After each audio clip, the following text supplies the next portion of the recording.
Nutcracker and the Mouse King, a romantic bedtime adaptation. Chapter 1, The Christmas Gift. On a frosty Christmas Eve in a quaint 19th-century town, a gentle hush fell over the Stahlbaum household. Golden candlelight flickered against frosted window panes, and the scent of evergreen and warm pastries wafted through the parlor. The Christmas tree stood proudly by the fireplace, its branches hung with gilded fruits, sugar ornaments, and tiny tapers that cast a soft glow.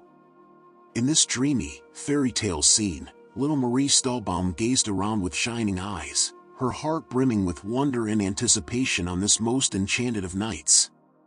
Marie, a girl of 7 with a lively imagination and a tender heart, clasped her hands in delight as she and her older brother Fritz were finally allowed into the parlor to behold their Christmas gifts. Their elder sister Louise followed with a graceful smile, and their parents watched fondly from the doorway. Beneath the bedecked tree lay an array of treasures: new books bound in embossed leather for Louise, a regiment of toy soldiers for the rambunctious Fritz, and for Marie a beautiful porcelain doll dressed in lace. Yet even amid these delights, something else captured Marie's attention, a marvel brought by their beloved godfather Drosselmeyer, who was both a skilled clockmaker and a man of mysterious inventions. With a dramatic flourish, Godfather Drosselmeyer presented a splendid mechanical castle he had crafted. As he wound its intricate key, whirring sounds emerged and little figures inside the castle came to life. Knights on horseback rode through its gates, and courtly ladies danced in tiny ballrooms. Marie and her siblings gasped in awe, watching the miniature world move as if by magic. But after a few repetitions of the figures' clockwork dance, Fritz soon grew impatient. He preferred more boisterous toys, and Louise gently pointed out that the castle's figures repeated the same motions. Marie, though charmed by the invention, found her attention drifting beyond the castle. Something in the shadows under the tree caught her eye, something small and wooden sitting quietly as if waiting just for her. On a little table beneath the boughs stood a curious figurine, a small wooden man carved as a soldier. He wore a faded red hussar's uniform, with a tall hat and a broad grin painted on his round face. His body was oddly proportioned, the head a bit too large, the legs rather short.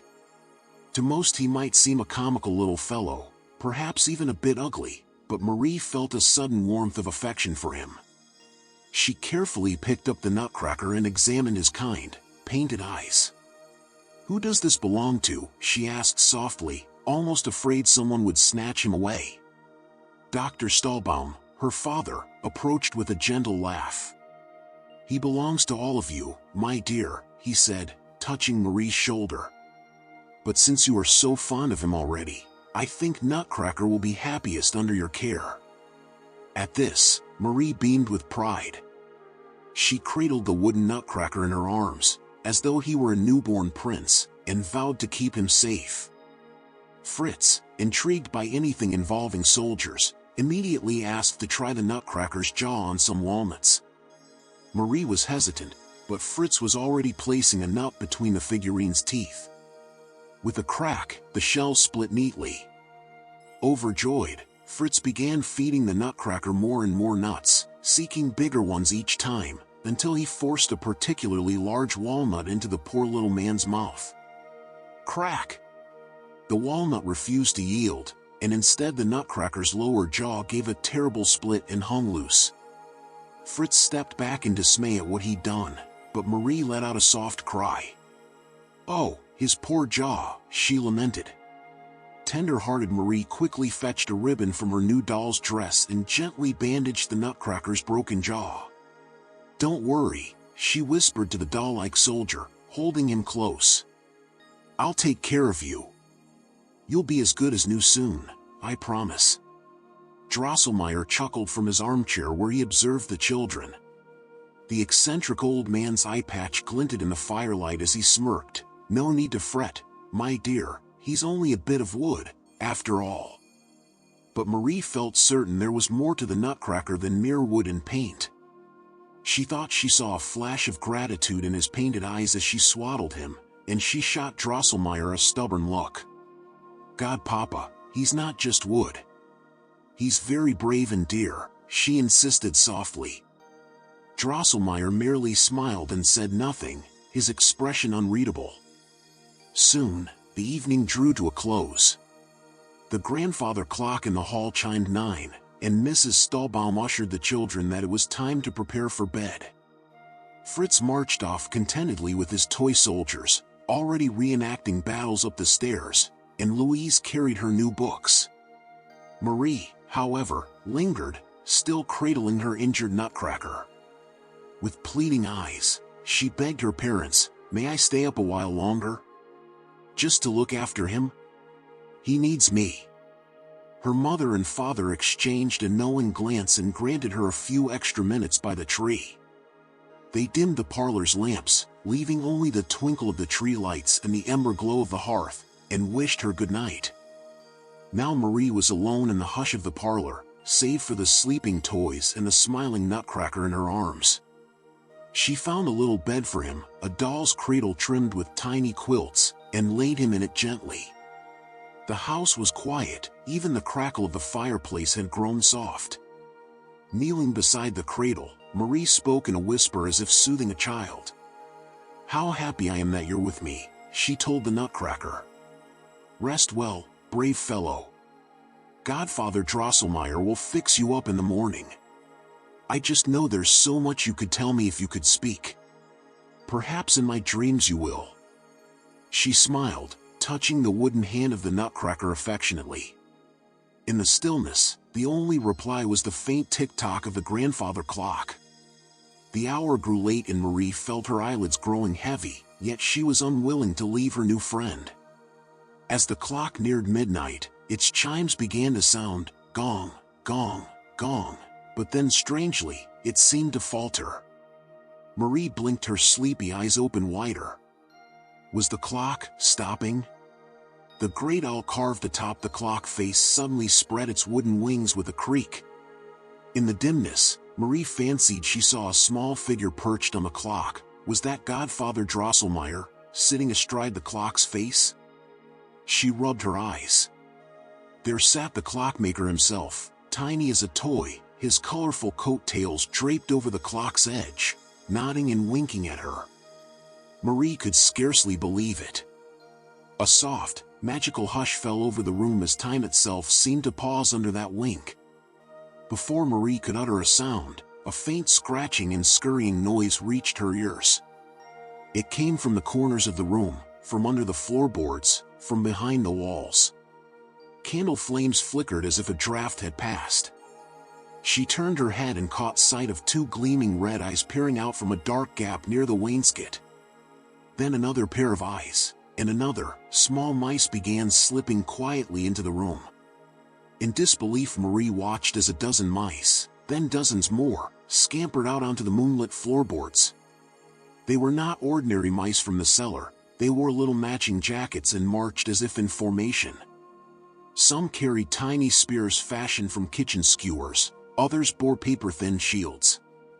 They moved with purpose, surrounding the toy cabinet and the Christmas tree as if executing a military plan. Marie's heart pounded, yet the scene was so fantastical she felt frozen in place with wonder. Clutching the edge of the table, she rose to her feet, not taking her eyes off the astonishing sight.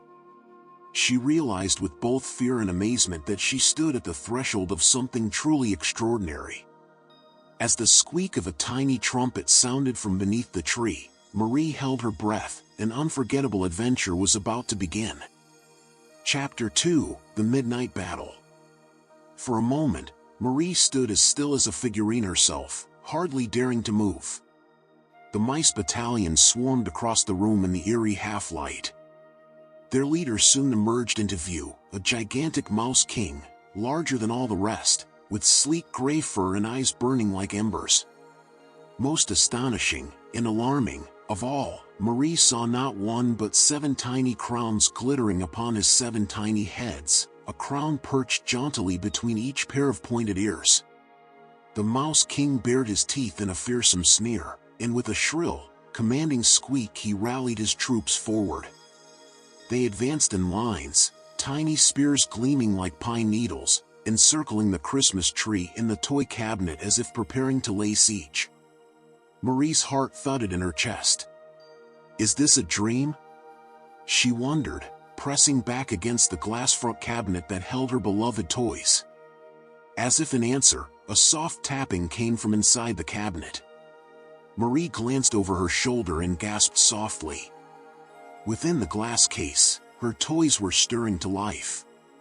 Dolls that had only ever smiled blankly now blinked and stood upright. Fritz's new squadron of toy soldiers straightened their tin hats. A wooden general doll lifted his sword in salute. Even the delicate porcelain doll Marie had received, whom she had named Clara, rubbed her painted eyes as if waking from slumber and promptly hid behind a music box, peeking out in fear. Amidst them all, one figure leapt higher than the rest, Nutcracker. Though his jaw was still bound with Marie's silk ribbon bandage, he was very much alive now. He hopped down from the doll bed Marie had made for him and landed nimbly on the floor in front of her, drawing a tiny sword from his ornate belt. With a gallant flourish he adjusted his crooked hat and issued orders in a bold, clear voice.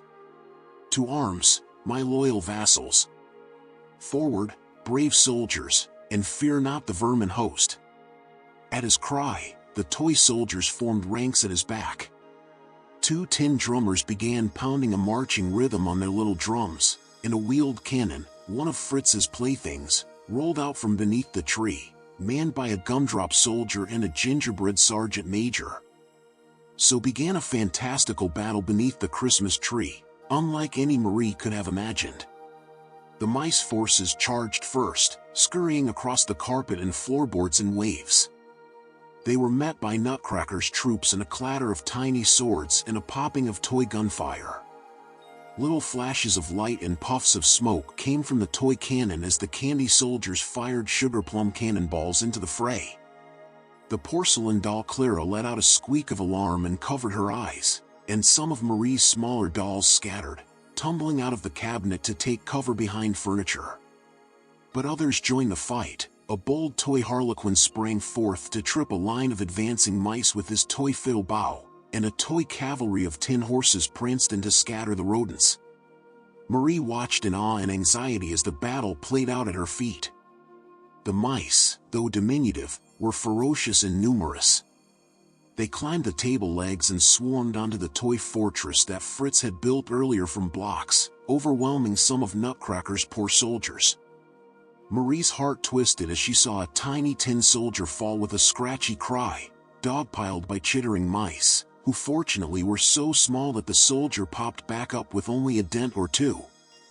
Nutcracker himself fought bravely at the front, his sword flashing as he dueled the Mouse King's champion, a particularly fat mouse with a scar across one eye. With a deft strike, Nutcracker sent that mouse tumbling backward, squealing in defeat. For one hopeful instant, Marie believed victory might be theirs. She clasped her hands to her chest, silently cheering her little knight. But the Mouse King's forces kept coming relentlessly. For every mouse knocked aside by the toy soldiers, 2 more scurried forward. The floorboards seemed alive with gray, furry bodies. Eventually, the valiant toy army began to tire. Nutcracker fell back toward Marie's feet, rallying the remaining troops close to the shelter of the tree. Hold fast, friends. Don't lose courage, he shouted, though Marie could hear a tremble of weariness in his tiny voice. High above this miniature battlefield, the great Mouse King observed with all 7 of his mouths twisted into a triumphant grin. Sensing the tide turning, he let out a hissing chuckle that echoed through the parlor, then squealed a new order. At once, the mice changed their tactics. A contingent of swift little mice dashed suddenly around behind the toy lines. Before Nutcracker could react, these nimble mice began scrambling up the back of the toy cabinet, straight toward where Marie stood. In a blink, they were at her slippers, tugging at the hem of her nightdress and trying to climb up her. Marie shrieked in surprise and shook them off, stepping backward. Her heel struck the base of the cabinet with a sharp bump. Seeing Marie threatened, the Nutcracker cried out in alarm, "Unhand her, you scoundrels!" He charged forward to defend his beloved caretaker, but this left his formation exposed. The Mouse King seized the opportunity. With a blood-curdling squeal, he hurled himself into the fray, all 7 of his heads gnashing their teeth. He barreled straight toward Nutcracker like a furry cannonball.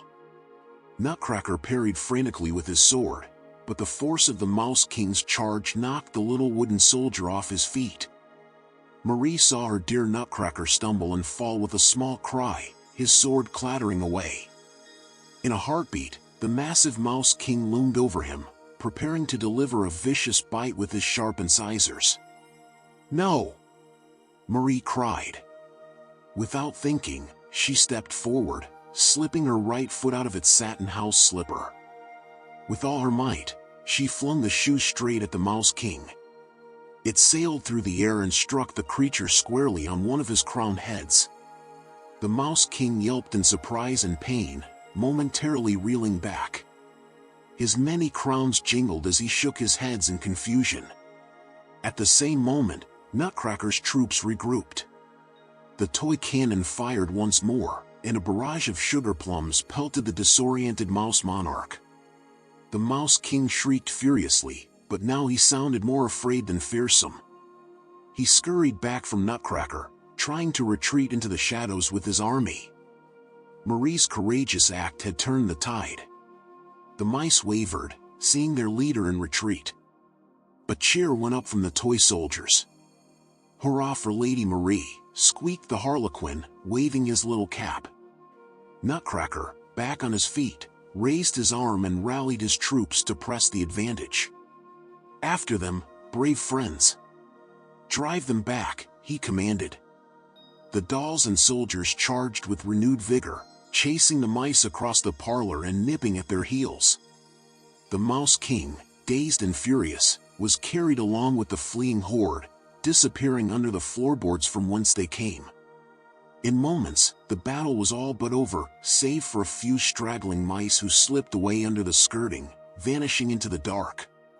Breathing hard, Marie watched as the last of the rodent invaders fled.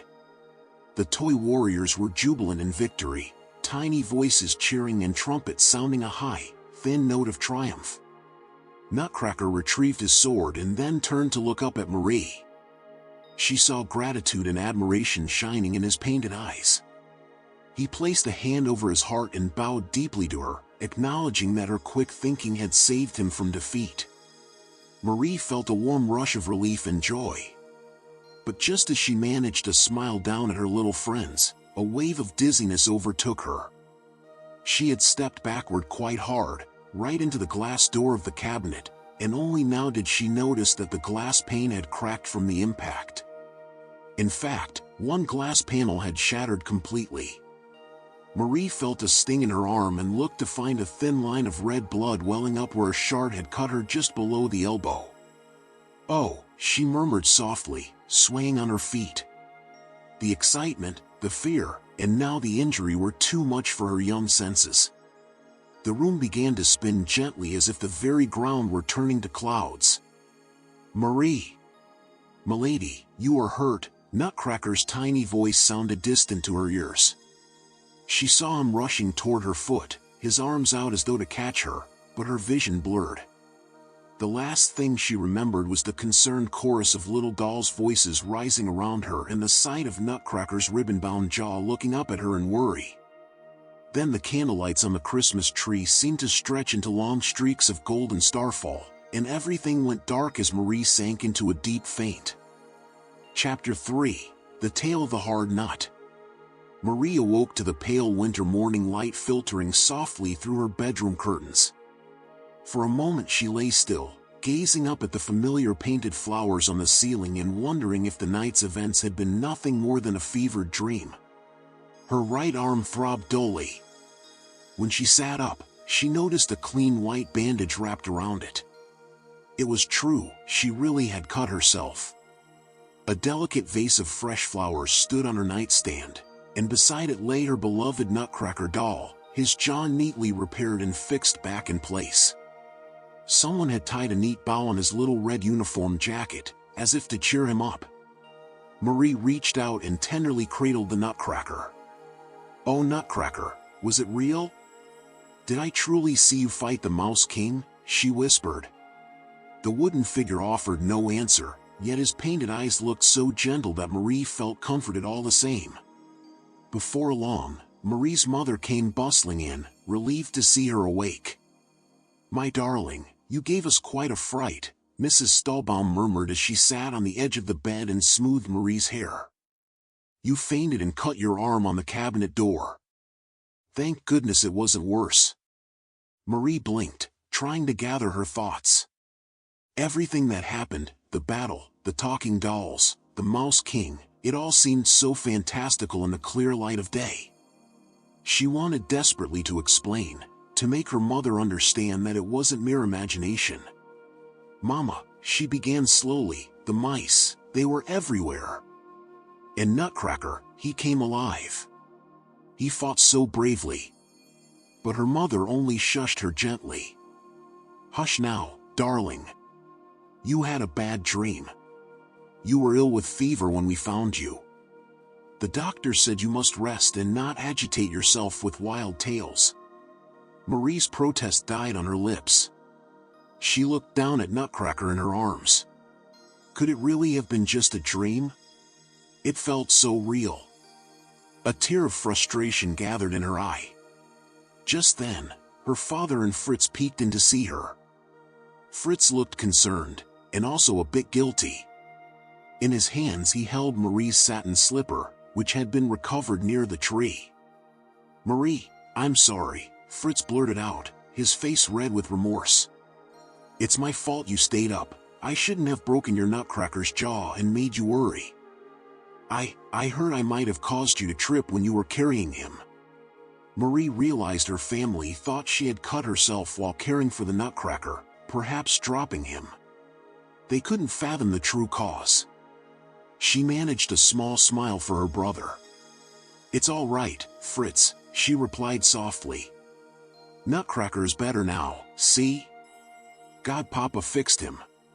Dr. Stahlbaum cleared his throat, exchanging a look with his wife. "Yes, Drosselmeyer repaired the little fellow first thing this morning," her father said. "He's been very attentive. He's downstairs just now and will come up shortly to see you. But Marie, my dear," he continued in a more serious tone, "you must try to put these nightmares out of your head. There are no armies of mice or living dolls. We want our brave girl well again, not frightened by imaginings." Marie bit her lip and nodded, deciding it was pointless to argue. Not long after, Godfather Drosselmeyer tiptoed into the room. The old clockmaker's face creased with genuine concern as he surveyed Marie propped up against her pillows. "My poor Marie. How are you feeling, child?" he asked softly. His usual mischievous air was tempered by kindness now. He checked her bandage and nodded approvingly. With a twinkle returning to his eye, he then reached into his coat pocket. "I have something for you." He drew out a tiny delicate crown, no larger than a thimble, yet gleaming with metallic luster and set with little red stones. It looked remarkably like a mouse's crown. Marie gasped quietly, recognizing it at once. Indeed, it was one of the Mouse King's 7 crowns. Drosselmeyer placed a finger to his lips and gave her a wink as he set the miniature crown in her palm. "I found this on the floor by the cabinet," he whispered. "Maybe your dream was not entirely a dream after all." Marie's heart leapt with validation and wonder. Before she could ask any questions, Drosselmeyer coughed and spoke louder, as if to anyone else listening, "A trinket from an old clock of mine. I thought you might like it, my dear." Marie closed her fingers around the tiny crown and met her godfather's gaze with gratitude. He believed her, or at least, he knew. That afternoon, while Mrs. Stahlbaum went to prepare supper and the winter daylight began to wane, Drosselmeyer remained by Marie's bedside to keep her company. Fritz had been sent out to play so Marie could rest, and her father had retreated to his study. Alone with his goddaughter, the old man's mood turned lighter and more playful. Marie sensed he had more to tell. "God, Papa," she ventured, "you know about the Mouse King and perhaps about Nutcracker too, don't you?" He peered at her over the top of his glasses, an enigmatic smile curling under his pointed nose. "Perhaps I do, child," he said. "And perhaps, since you are recovering so well, a story might do no harm. A true story, mind you, of curses and courage. Would you like to hear it?" Marie nodded eagerly and snuggled down into her pillow, clutching Nutcracker close in her arms. With a theatrical clearing of his throat, Drosselmeyer settled in and began his tale in a low, melodic voice. "Many years ago," he intoned, "in a faraway land, there lived a most beautiful princess. She was the darling of the kingdom, graceful, sweet, and shining with charm, and her name was Princess Pirlipat. Her father, the king, and her mother, the queen, were proud of her beyond measure.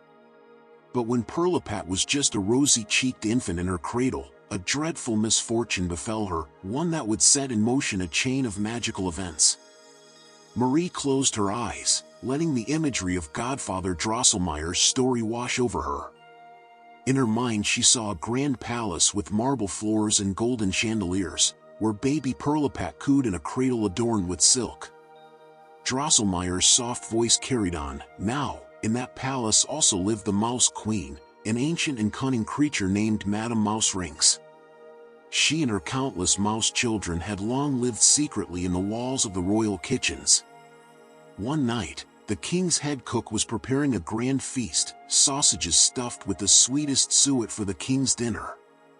When the cook stepped away, Madame Mouserings and her brood crept out and gobbled up all the rich fat that had been set aside for the sausages, for fat was their greatest delicacy. Imagine the king's horror later that evening when no savory sausage could be served. The clockmaker's voice deepened in imitation of the outraged king. "How dare mice spoil my feast?" The king thundered. In his fury, he commanded the royal inventor, who happened to be none other than a certain Christian Elias Drosselmeyer from Nuremberg, to rid the castle of the plague of mice at once. At this, Marie opened her eyes briefly. She knew that name. Drosselmeyer was speaking of himself in the third person.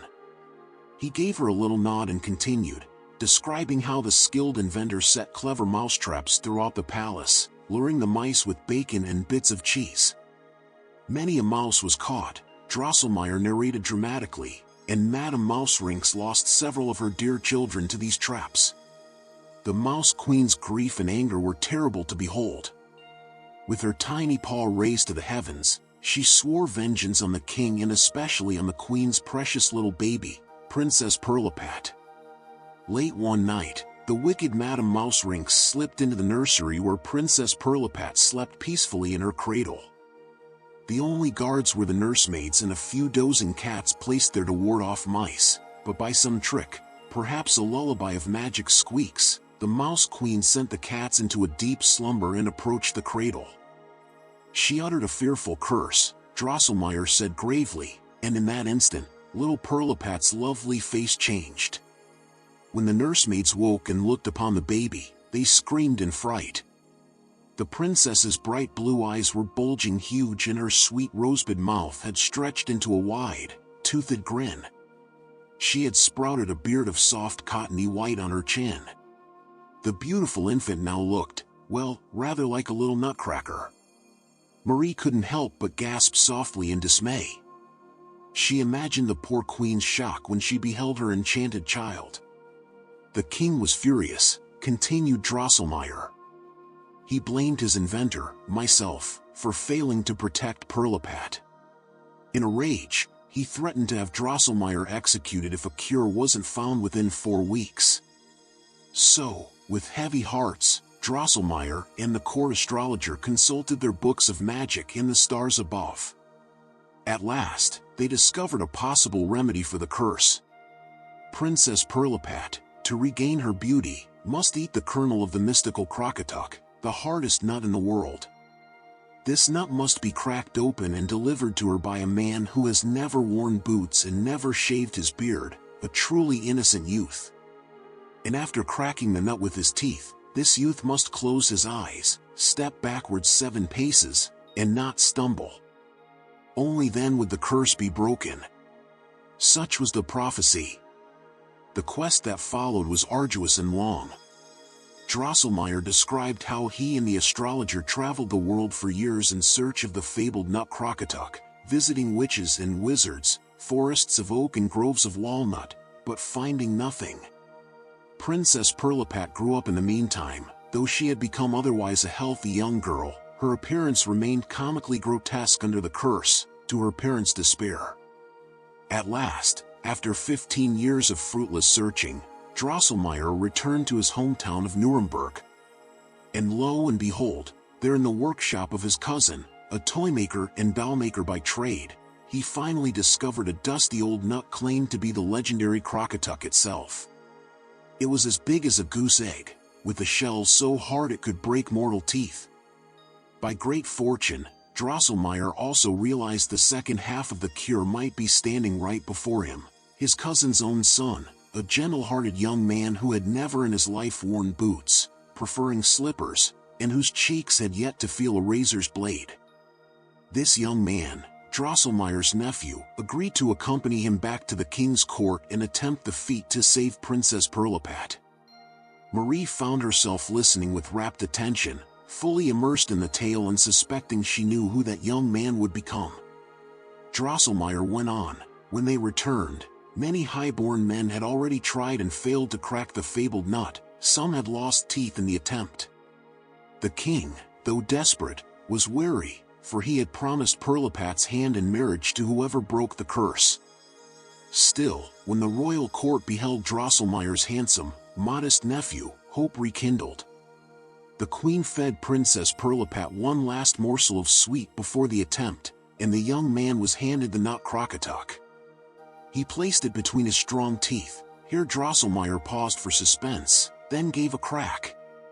Sound that made Marie jump slightly. In one bite he split the shell clean in two and extracted the magical kernel. With eyes closed, he presented it to Princess Pirlipat, who swallowed it in an instant. Immediately, the curse was lifted, the princess's ugliness melted away, restoring her to radiant beauty. She was saved. Marie let out a happy sigh at this triumphant moment, but she sensed the story was not over. Drosselmeyer raised a finger, his voice turning somber. Ah, but remember, the youth still had to complete the ritual, 7 steps backward, eyes closed. He began stepping back 1 pace, 2 paces, 3, 4, 5, 6, and as fortune would have it, he managed these without stumbling. But just as he was about to take the 7th step, tragedy struck. From beneath the floorboards darted the enraged Madame Mouse Rinks, the Mouse Queen herself, determined to sabotage the last part of the cure. In the vision playing out in Marie's mind, she could see the wicked little Mouse Queen scurrying furiously toward the young hero's ankles. Distracted by the sudden scuffle at his feet, the poor lad opened his eyes and stumbled ever so slightly on that final step, just as he accidentally stepped on Madame Mouse Rinks. The old Mouse Queen was crushed beneath his heel with a squeal, Drosselmeyer said. Marie felt a guilty spark of satisfaction at that, but in her dying breath she managed to transform her curse and pass it on to Drosselmeyer's nephew. In an instant, the handsome young man found himself changed. His body shrank and twisted into the shape of a little wooden nutcracker, with the same big head, wide mouth, and fluffy white beard that Princess Pirlipat once had. He had become what you see now. Drosselmeyer gestured toward the Nutcracker doll in Marie's arms. What became of the princess and your nephew? Marie asked softly, though she had a guess. Drosselmeyer sighed. Princess Pirlipat, now returned to beauty, was horrified by the appearance of the lad who had saved her. Instead of gratitude, she turned up her nose. I could never marry such an ugly fellow, she cried. She banished him from court at once, breaking the king's promise. And so my nephew, now a cursed nutcracker, left the palace, broken-hearted, carrying with him the noble soul of a prince in the body of a humble wooden doll. Marie realized she was clutching her Nutcracker tighter and that her cheeks were damp with tears. "That poor young man," she murmured.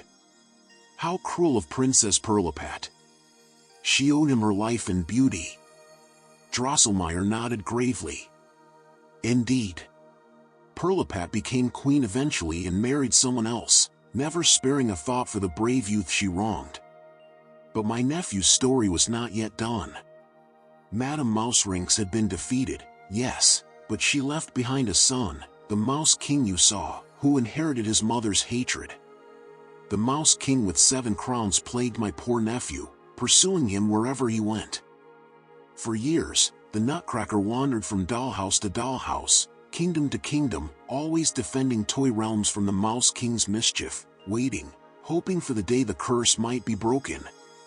Drosselmeyer fell silent, having finished the tale. Marie lay very still, processing all she had heard.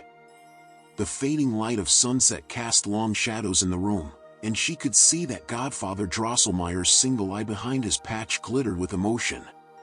Gently, Marie stroked the wooden figure in her arms, understanding at last. "It is you," she whispered down to Nutcracker, though he remained motionless in her embrace. "You are his nephew.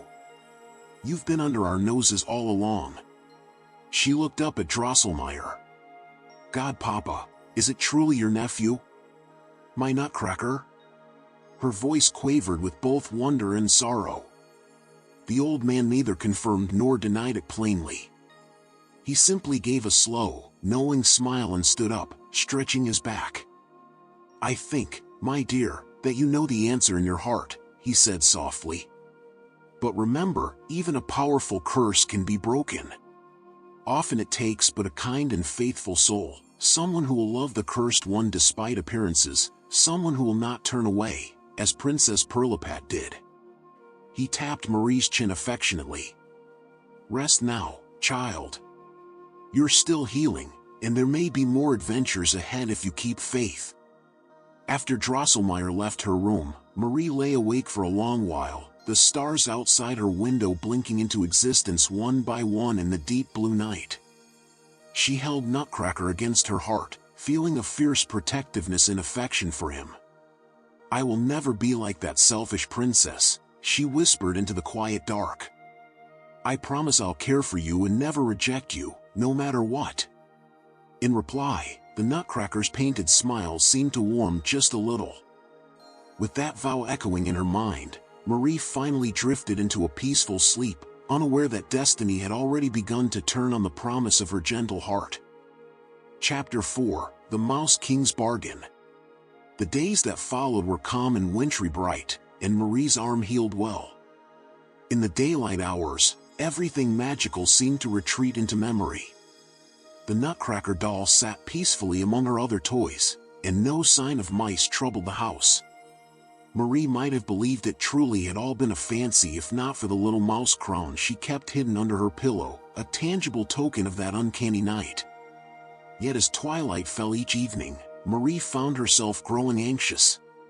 She couldn't forget that the Mouse King was still out there, likely nursing his wounded pride and plotting revenge. And indeed, on the 3rd night after the battle, as Marie lay awake in bed, her fears were confirmed. A scritch-scratch sounded at the baseboard near her bed. Then came an all-too-familiar high-pitched voice, dripping with malice.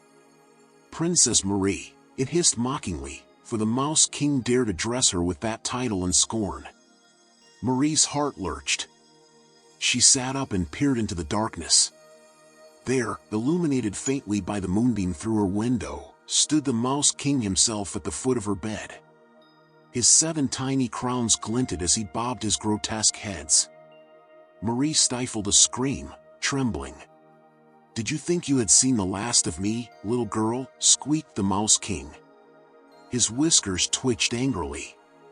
Marie noticed with horror that one of his 7 heads bore an ugly bruise, no doubt where her thrown slipper had struck. "You and that accursed Nutcracker may have won a battle, but the war between us is far from over." Marie's voice caught in her throat. She could barely manage to whisper, "Please, please go away. Leave us in peace." The Mouse King's eyes gleamed red in the darkness. "Oh, I shall go, after you have given me what I want," he sneered. "Listen well, girl. Each night, I will return. And each night you must present me with a tribute, something I desire. Fail to do so, and I promise I shall gnaw your precious Nutcracker to shreds. I'll bite and chew him with my 7 mouths until nothing remains but splinters." Marie felt icy dread, but she also felt anger boil within her at the cruel creature threatening the one she loved so dearly. Still, what could she do? She was just a girl, and he a monstrous mouse with an army at his beck and call.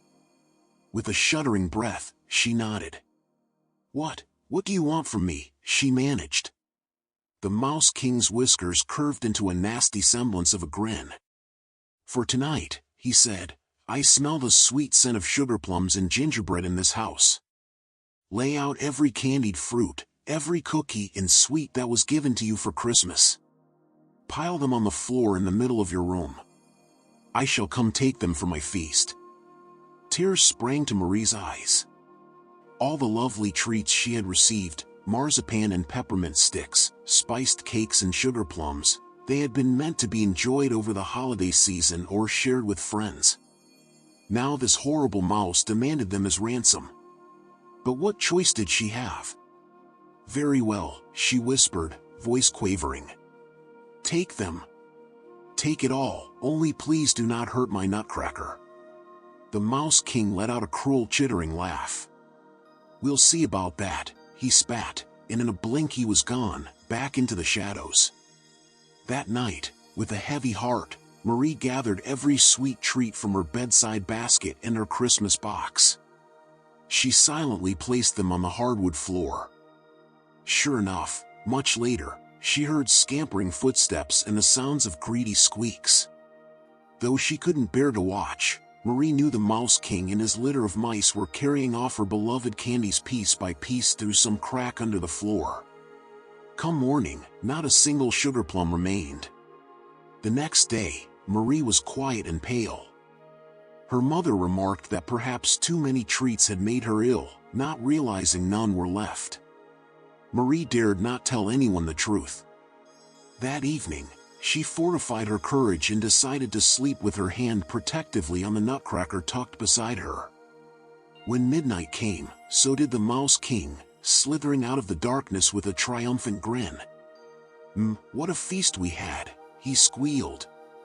"Those sugar plums were delicious, but tonight I find myself peckish again." Marie steeled herself, sitting up in bed. "I have no more sweets," she said, trying to sound braver than she felt. The Mouse King flicked his tail. "Oh, I'm certain a resourceful girl like you has other treasures to offer. Perhaps that pretty new doll of yours? What's her name? Clara?" He gestured toward the porcelain doll in the corner, the one Marie had received at Christmas. Marie's stomach clenched. Give up her favorite doll? The doll she had wished for all year? It was unthinkable, yet when she looked at Nutcracker's gentle face by her pillow, she knew at once she would part with all her toys if it meant keeping him safe. Blinking back tears, Marie nodded slowly. "You may take her," she whispered, voice breaking. "Take Clara, but please, leave Nutcracker alone." The Mouse King snapped his fingers and 2 smaller mice skittered forward. They dragged poor Clara doll out by her beautiful lace dress, toppling her over. One mouse cruelly yanked at the doll's golden hair as they hauled her away. Marie bit her lip hard to stifle a sob as her cherished doll disappeared through a floorboard hatch. The Mouse King only chuckled. "Sleep tight, princess," he jeered. "We will see what more you'll offer tomorrow." Night after night, this terrible extortion continued. Each time the Mouse King appeared, he demanded another sacrifice.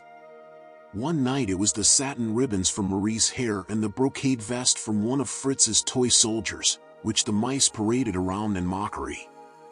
The next night he took the miniature tea set from Marie's doll's tea party collection, and the next, the silken coverlet from her doll's bed. Piece by piece, Marie surrendered things she loved, hoping each time that the Mouse King would be satisfied and desist from his threats. But the wicked creature was insatiable. Far worse than losing her treasures was the worry gnawing at Marie's heart. She saw Nutcracker still standing guard by her bedside each night, and she feared one day he would be gone, stolen or destroyed by the hateful Mouse King. Exhausted and despairing, Marie grew pale from lack of proper sleep. Yet she never once considered giving up her vigil or betraying her promise to protect her beloved Nutcracker. Finally, one night a week or so into this ordeal, the Mouse King scurried in and found nothing new laid out for him. Marie sat upright in bed, clutching Nutcracker. There were dark circles under her eyes, but a determined fire in them as well. "I have nothing left to give," she said quietly. "You have taken all my confections, my best doll, and every little joy I own." It was almost true, only Nutcracker remained truly precious to her now. The Mouse King's 7 heads snarled in unison. "Nothing left? You dare to cheat me," he hissed. He bared his teeth and lunged a step toward the bed. "If you have nothing, then I shall take that Nutcracker tonight as my prize. I'll gnaw him to the marrow." Suddenly, a crisp, brave voice interrupted. "Not so fast, foul fiend." Marie looked down in astonishment. The Nutcracker in her arms had come to life, just enough to stand on her coverlet, placing himself between Marie and the Mouse King. He still wore Marie's ribbon around his mended jaw like a badge of honor. Though small, he faced the Mouse King boldly. The Mouse King paused, momentarily taken aback that his opponent was animate and defiant once more. "You," he spat. "You dare challenge me again, little wooden puppet? My sword's mice and I will," but Nutcracker raised his hand. "I propose a single combat, Mouse King," he declared.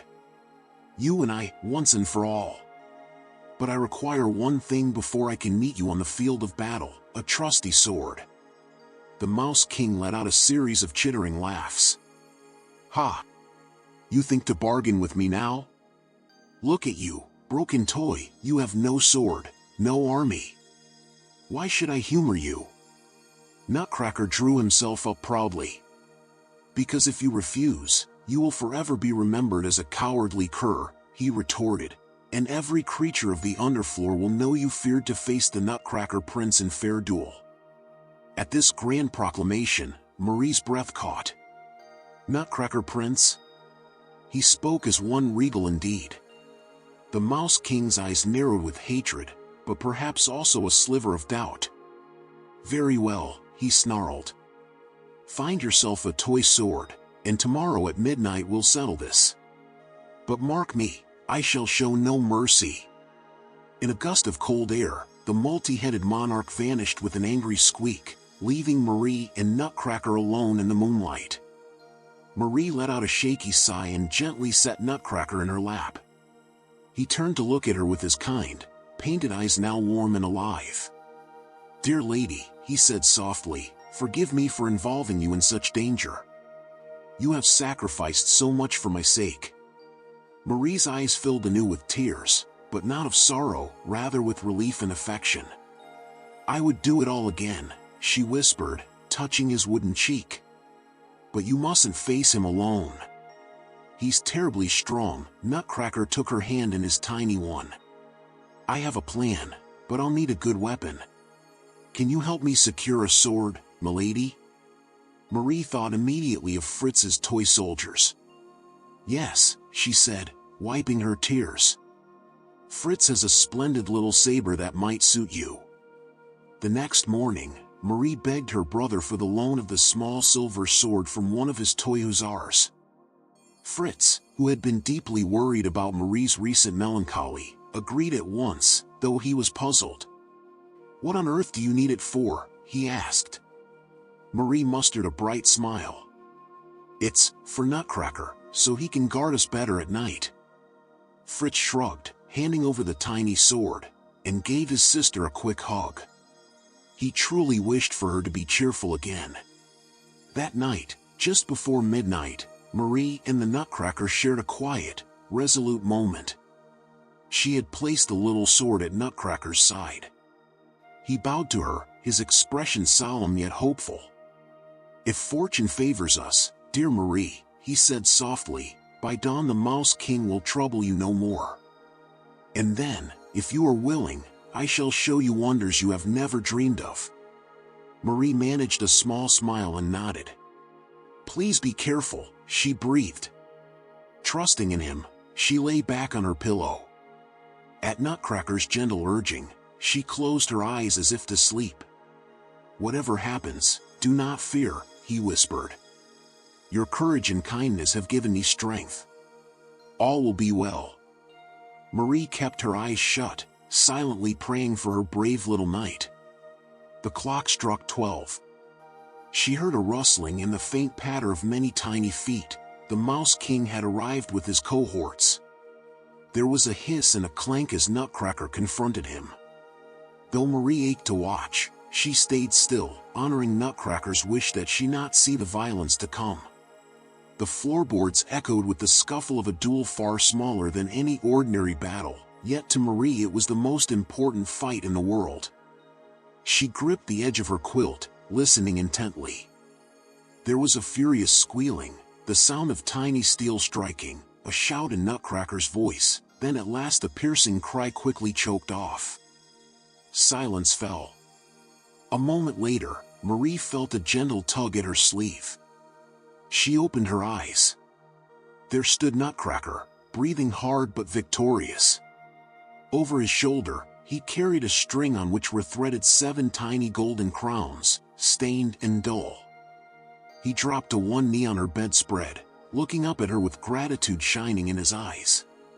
"The tyrant is vanquished, my lady," he said. "The Mouse King is no more." Marie sat up, relief and joy flooding her heart. The nightmare was ended, her sacrifices had not been in vain. "Oh, my brave Nutcracker! How can I ever thank you?" she exclaimed softly. But Nutcracker shook his head. "It is I who must thank you, Marie. Your courage and steadfast love gave me the will to fight on." His voice, though small and high, was earnest and filled with emotion. He rose and gestured grandly toward the wardrobe at the far end of Marie's room. Its door, which had been slightly ajar, now swung fully open of its own accord. Inside, where ordinarily hung only Marie's coats and dresses, a mysterious golden light glowed. Marie caught her breath. She could see a passageway appearing beyond the rows of clothes, leading into what looked like a misty grove of trees sparkling with frost. It was as though an enchanted forest lay hidden in the depths of the wardrobe. Nutcracker extended his little hand to her. "If you would do me the honor, dearest Marie," he said tenderly, "allow me to fulfill my promise. Come with me now, and I shall lead you to my kingdom, the puppet kingdom, where wonders and delights await. You shall be safe by my side, and I will show you all the beautiful things your kindness has won." Marie's heart fluttered in excitement. This was the moment her soul had yearned for, the curtain between reality and dream drawing aside to reveal a magical new world. Smiling through happy tears, Marie swung her feet out of bed. She took Nutcracker's tiny hand in her own. Though he was but a doll to her stature, in her eyes he was every inch a prince. "Yes," she whispered.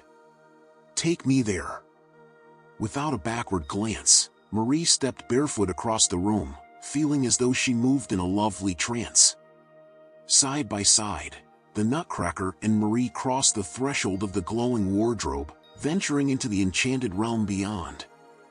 Chapter 5: Journey to the Enchanted Realm. Nutcracker stepped forward into the golden glow, guiding Marie through the mysterious wardrobe doorway. He still carried the 7 tiny crowns of the Mouse King strung on his left arm as trophies of his victory, and with his other hand he held Marie's gently. As she crossed the threshold, Marie felt a tingling sensation, as though a veil of warm light were passing over her. The air on the other side was crisp and sweet, like a spring morning after a fresh snow. For a moment, Marie was afraid she might be stepping into a mere closet. How could there truly be a whole kingdom hidden here? But in the next breath, her doubts melted away. Marie found herself standing beneath towering fir trees whose branches were laden with what looked like icicles, except these icicles glimmered pale pink and amber. They were sugar crystals. A soft dusting of snow covered the ground, and as she moved she realized it wasn't snow at all but delicate shavings of coconut and silvered almond. The night sky above was now a deep magenta twilight, as if dawn or dusk were perpetually about to break.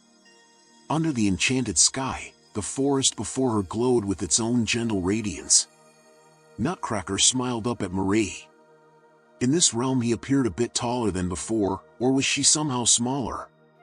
It was hard to tell, but she felt as if they were more equal in size now, perhaps because here he was a prince and she a welcomed guest. "Welcome to my world, dear Marie," Nutcracker said softly. "This is the Christmas wood, the very outskirts of the puppet kingdom. We have much to see." With an excited laugh, Marie twirled once in delight, watching the sugar snow swirl around her feet. All weariness and injury were forgotten. She felt as light as a feather. They walked hand in hand along a crystalline path that wound through the sugar-frosted trees. The quiet was profound yet friendly, as if the woods themselves were pleased to greet them. Now and then Marie heard a gentle chiming sound, and realized it came from clusters of icicles clinking softly whenever a faint breeze passed. Presently they came to a small bridge made of spun sugar filigree crossing a brook of what smelled like molten chocolate. Marie peered over the edge of the bridge and saw translucent candied fish, perhaps made of jelly, darting in the current. She giggled in astonishment and plucked a tiny sugar maple leaf from the railing, popping it into her mouth. It tasted of sweet mint. On the other side of the bridge, the forest opened into rolling meadows. Marie gasped at the sight that greeted her. Fields of flowers spread out before them, but not ordinary flowers. These bloomed in colors of sherbet orange, cherry red, and lemon yellow. As they walked closer, she saw they were made of delicate paper-thin candy, like lollipops grown as blossoms. The air above the meadow shimmered with pastel butterflies, each as small as a thumbnail and seemingly made of wafer and stained glass, flitting about on sugar-spun wings. When one alighted on Marie's finger, she felt only a tickle before it took off again, leaving behind a tiny sprinkle of sugar dust. Nutcracker led Marie along a marshmallow-soft path that wound through the candyflower fields. In the distance, beyond the meadows, she could see hills that looked like giant bundt cakes dusted with powdered sugar. Wisps of fog around their peaks might have been steam from warm pudding lakes hidden in valleys beyond. Closer by, Marie noticed what looked like a small village at the meadow's edge. As they approached, she realized it was a miniature gingerbread town. Little gingerbread houses with frosted roofs clustered together, each adorned with licorice windows and gumdrop chimneys that puffed out tiny clouds of powdered sugar smoke. The streets were cobbled with chocolate drops. It was as if a Christmas confectioner's imagination had built an entire hamlet. Tiny figures, no taller than Marie's knee, peeked out from doorways of these sweet houses. They were gingerbread people, come to life. When they saw who was walking down their sugary lane, they began to cheer in piping voices. "The prince! The Nutcracker prince has returned," they cried, hopping up and down with glee. A gingerbread mother with icing apron waved while holding two gingerbread children by the hands. A stout gingerbread mayor with a rock candy top hat bowed deeply. Marie was enchanted by their warm welcome. Nutcracker bowed back graciously, acknowledging their cheers. "They know of you?" Marie asked in wonder. He nodded, smiling. "This is part of my realm. All its inhabitants know their prince, even if I have been away for a time waging war against the Mouse King." At this, the gingerbread folk clapped and danced, celebrating that the dreaded Mouse King was vanquished at last. Marie and Nutcracker continued on, and the path began to widen into a broad avenue lined with trees whose leaves were golden foil and silver tinsel. Lamps of glass spun like sugar glowed with candlelight, illuminating their way. The sky above had turned into a gentle violet night, sprinkled with stars that looked suspiciously like sugar crystals. In the far distance, at the end of this splendid avenue, Marie could see a magnificent city shimmering. It was ringed by what looked like walls of gleaming pan di zucchero, sugarloaf, and tall towers rose beyond, twinkling with multicolored lights. "Is that," she began, eyes wide. Nutcracker beamed. "Yes, the capital city, Confectionville, and beyond it stands my palace, Marchpane Castle." As they neared the grand city gates, trumpets sounded a tiny, harmonious fanfare. On either side of the gate, standing guard, were two harlequin dolls in resplendent uniforms, much like the toys from Marie's world but life-sized, at least in this realm.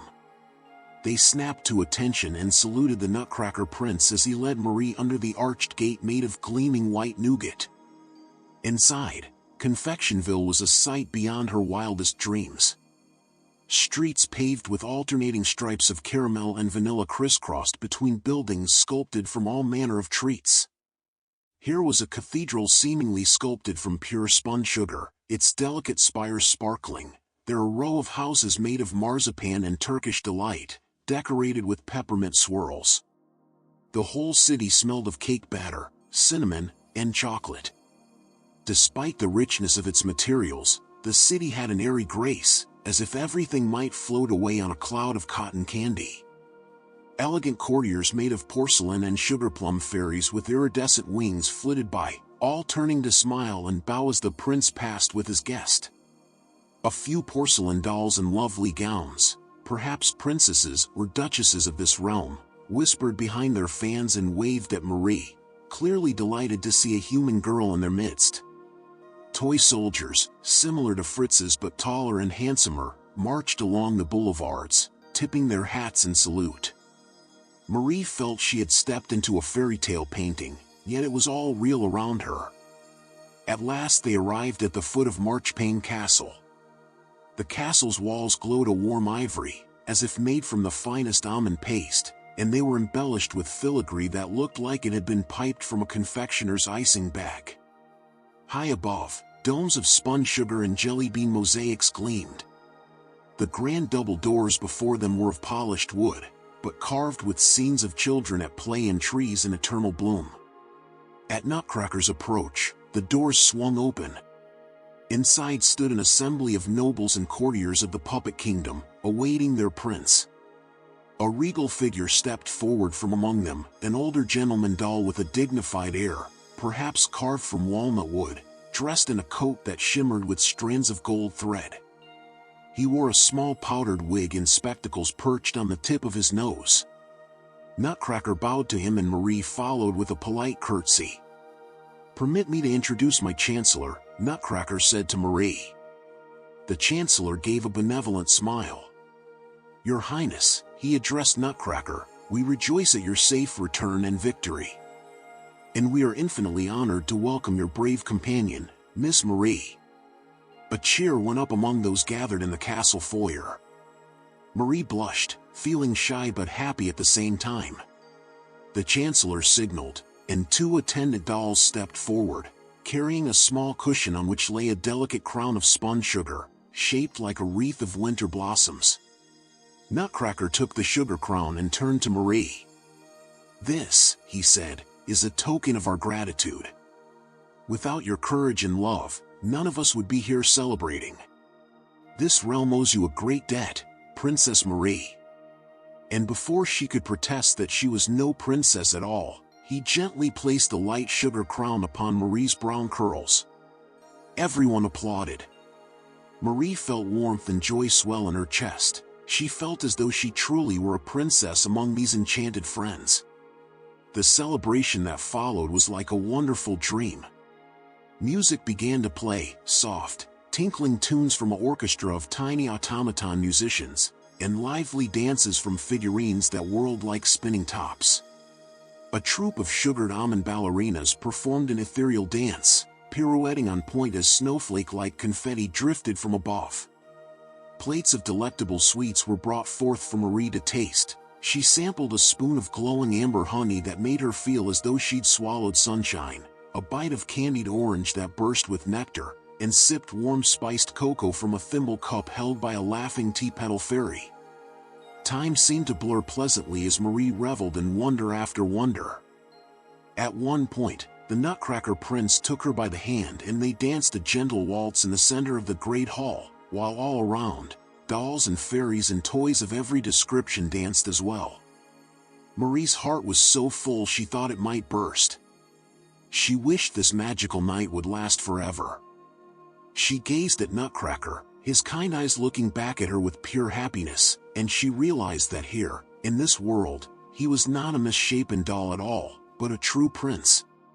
To her eyes, his wooden features seemed to have softened into those of a handsome youth, and indeed for fleeting moments she fancied she saw an actual young man dancing with her, tall and noble, with Drosselmeyer's familiar twinkle in his eye and a smile that was both joyous and full of love.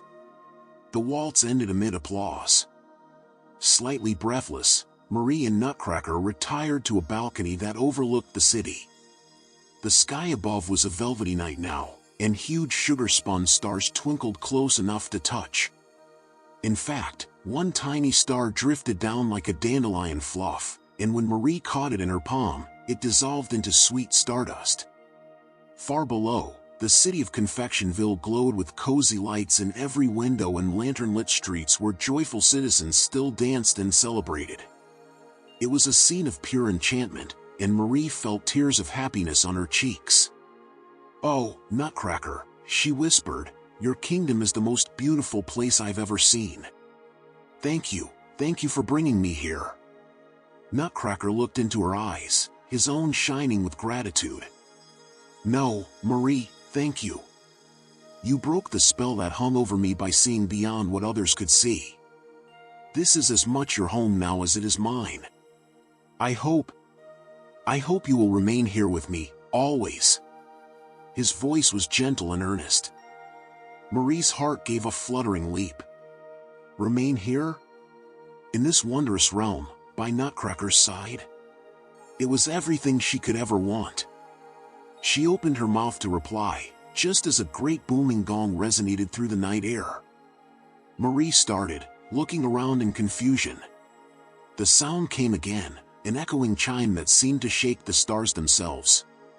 Nutcracker's expression changed to one of alarm. "That is the clock striking," he said in a distant-sounding voice. "Midnight, or is it dawn? Time is different here." The castle behind them suddenly began to fade at the edges of Marie's vision. The bright figures of dancing dolls and fairies grew hazy. "What's happening?" Marie cried, clutching Nutcracker's arm. A wave of dizziness washed over her, the same feeling she had when she fainted after the battle. Nutcracker's form flickered like a candle about to go out, but his voice reached her ear in a whisper, "Do not fear, Marie. Remember me. I shall find you again." Before she could respond, everything dissolved into a swirl of color and light.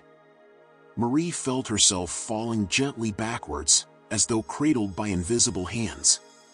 She closed her eyes as the enchanted realm slipped away, Nutcracker's beloved face the last thing she saw. A moment of darkness, a feeling like floating, and then, gradually, consciousness returned as if from a deep dream. Chapter 6, A Curse Broken, a Love Crowned. Marie's eyes fluttered open to find herself back in her own bedroom once again. Pale morning light was creeping through the curtains. Had it all been a second dream? She sat up slowly, her heart yearning for the sights and friends she had left behind in that enchanted world. Her mother was by her side, looking both relieved and concerned. "Oh, Marie, thank goodness. You were sleeping so deeply, I could hardly wake you," Mrs. Stahlbaum said softly. Marie murmured a hello and glanced around. She was indeed in her nightdress, tucked under her own coverlet. There was no sugar crown on her head, no sign of candy snow on the floor. Only the faint scent of sweetness in the air, and as Marie moved, a few sparkling sugar crystals tumbled from her hair onto her pillow. She cupped them in her hand and stared, wonder lighting in her eyes. Perhaps it hadn't been just a dream after all. At breakfast, Marie tried to explain to her parents and Fritz what she had experienced. She spoke of passing through a magical wardrobe, of sugared forests and the beautiful puppet kingdom, of Nutcracker soldiers and dancing dolls. As her words spilled out in excitement, her father traded a worried look with her mother. Fritz listened with mouth agape, part of him thrilled by the idea, part of him skeptical. When she mentioned the Mouse King's crowns as proof, Marie ran upstairs to fetch them. Sure enough, hidden under her bed were the 7 tiny gold crowns the Nutcracker had taken. She brought them down and set them on the table for all to see. Her mother gasped softly, her father furrowed his brow, examining one between his thumb and forefinger. The crowns were real enough, but Dr. Stahlbaum shook his head with a bewildered smile. "My dear, these are very intricate little trinkets. Did you find these in your godfather's workshop? You know he's always leaving his clockwork bits and bobs around." Marie's heart fell. Why wouldn't they believe her? "No, Papa," she insisted, "they are the Mouse King's crowns. They must be. It all truly happened." But as the words left her, she saw it was hopeless. Her tale was just too fantastical to accept. Even Fritz, who loved a good adventure, quietly pocketed one crown and murmured to her later, "I'll keep this safe, your Mouse King's crown. It's pretty, even if it probably came from Godpapa's inventions." Marie realized that if anyone would believe her, it was Godfather Drosselmeyer himself.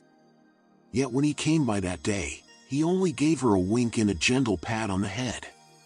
"Dreams can be very vivid, child," was all he said on the matter in front of her parents. He didn't deny it, but neither did he confirm. It seemed he meant for Marie to find her own certainty. So the family moved on, and Marie was urged to speak no more of giant mice and living toys.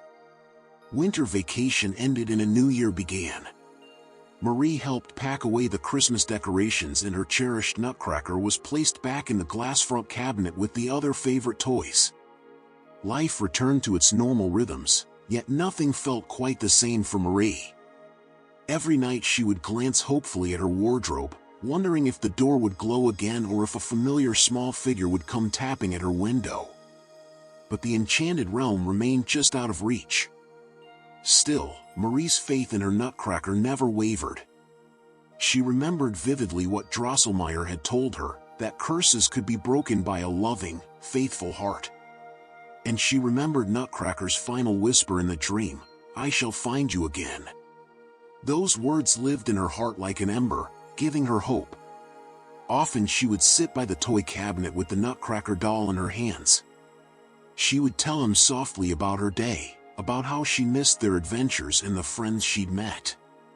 Though the Nutcracker was silent and still, Marie could almost sense a warm presence within him, listening. One afternoon, when the household was quiet, Marie found herself alone in the parlor where the toy cabinet stood.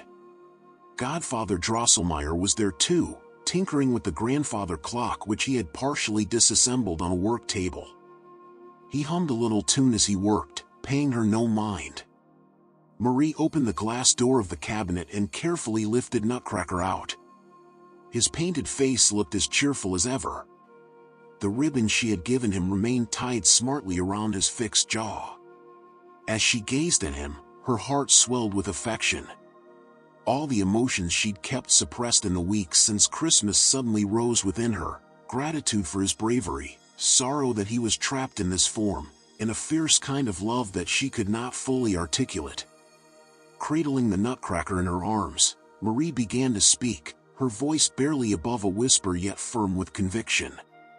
"My dearest Nutcracker," she said, "I know who you truly are. You're not just a toy, you're a prince, a brave and good prince who has suffered so much." The room was still, only the tick of the half-fixed clock and Drosselmeyer's quiet humming punctuated her words. Marie continued, her eyes shining, "I want you to know that I don't care what you look like, whether you're a wooden doll or a handsome young man or anything at all. I won't be like that foolish Princess Perlipat. I'll never turn away from you because of appearances." She held him out in front of her, looking straight into his bright painted eyes. "I love you, my dear Nutcracker, just as you are. And if you were real, truly real, I would gladly be your devoted friend forever, even," she blushed, but pressed on bravely, "even your princess or your queen, if you would have me." No sooner had these heartfelt words passed Marie's lips than a sudden gust of wind swept through the parlor, though all the windows were shut. The unfinished clock on Drosselmeyer's table chimed wildly, and the glass door of the cabinet swung open on its own. Startled, Marie took a step back, still clutching Nutcracker. She heard Drosselmeyer exclaim behind her, "It's happening," in an odd tone, but she hardly registered it. For at that very moment, Nutcracker suddenly grew warm in her arms, warm and too large to hold. Marie gasped and released him, stumbling. A blinding flash of light, like the reflection off a dozen mirrors, filled the room. Marie shielded her eyes. She thought she heard Nutcracker's voice cry out her name, "Marie!" Not in a tiny squeak but in a rich, full tone. And then, overcome by the shock and wonder, Marie felt her knees give way as everything went white. When Marie came to, she was lying on the settee with a pillow under her head. Her mother was fluttering anxiously at her side and a maid held smelling salts. Marie inhaled the sharp scent and sat up quickly, remembering what had occurred. "Nutcracker!" she exclaimed, looking around urgently. The Nutcracker doll was nowhere to be seen. Instead, standing in the parlor's center was a young gentleman perhaps a few years her senior, dressed in a handsome emerald green tailcoat embroidered with gold. He had a face fine and familiar, with kind eyes of a gentle brown and a sweet, warm smile. And though he was taller now in flesh and blood instead of wood, Marie knew at once who it was. The moment their eyes met, tears of joy sprang to Marie's. "It's you," she whispered. The young man stepped forward and bowed deeply to the family, then went down on one knee before Marie. "Yes, dear Marie," he said softly, "it is I. The curse is lifted at last." He glanced gratefully at Drosselmeyer, who stood nearby beaming with pride, and perhaps wiping a tear from beneath his eye patch. Mrs. and Dr. Stahlbaum looked on in astonishment, hardly comprehending what they witnessed. The young man, Drosselmeyer's nephew in truth, gently took Marie's hand. "You saved me," he continued, his voice trembling slightly with emotion. "Your words broke the spell that bound me. I have been alive in that little wooden body ever since that day in the palace so long ago, and only your pure love and loyalty could set me free. From the bottom of my heart, I thank you, Princess Marie." Marie let out a little laugh that was half sob, overcome with happiness. "I only spoke the truth I felt," she said. "I'm so glad you're free, my prince." At this, Drosselmeyer's nephew smiled radiantly. He rose, still holding her hand, and addressed her parents politely. "Sir, madam," he said to the bewildered Stahlbaums, "forgive this sudden appearance.